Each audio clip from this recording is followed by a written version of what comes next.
జనసేన మరో జాబితాను విడుదల చేసింది. 11 మందితో కొత్త జాబితాను విడుదల చేసింది. పిఠాపురం నుంచి పవన్ కళ్యాణ్ పోటీ చేస్తున్నట్టు అధికారికంగా ప్రకటించింది జనసేన. నెల్లిమర్లలో లోకం మాధవి, అనకాపల్లిలో కొణతాల రామకృష్ణ, కాకినాడ రూరల్ పంతం నానాజీ, రాజానగరంలో బత్తుల బలరామకృష్ణ, తెనాలి నాదెండ్ల మనోహర్, నిడదవోలులో కందుల దుర్గేష్, పెందుర్తిలో పంచకర్ల రమేష్ బాబు, యలమంచల నుంచి సుందరపు విజయ్ కుమార్, పి గన్నవరం నుంచి గిడ్డి సత్యనారాయణ, అలాగే రాజోలు నుంచి దేవా వరప్రసాద్, తాడేపల్లిగూడెం నుంచి బొలిశెట్టి శ్రీనివాస్ను అభ్యర్థులుగా ప్రకటించారు.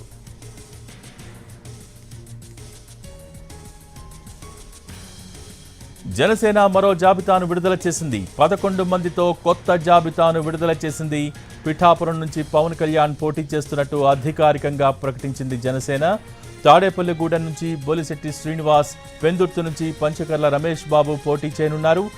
నెల్లిమర్ల నుంచి లోకం మాధవి, అనకాపల్లి నుంచి కొణతాల రామకృష్ణ, కాకినాడ రూరల్ పంతం నానాజీ, రాజానగరం నుంచి బత్తుల బలరామకృష్ణ, తెనాలి నుంచి నాదెండ్ల మనోహర్, నిడదవోలు నుంచి కందుల దుర్గేష్, యలమంచల నుంచి సుందరపు విజయ్ కుమార్, పి గన్నవరం గిడ్డి సత్యనారాయణ, అలాగే రాజోలు నుంచి దేవ వరప్రసాద్ను అభ్యర్థులుగా ప్రకటించారు.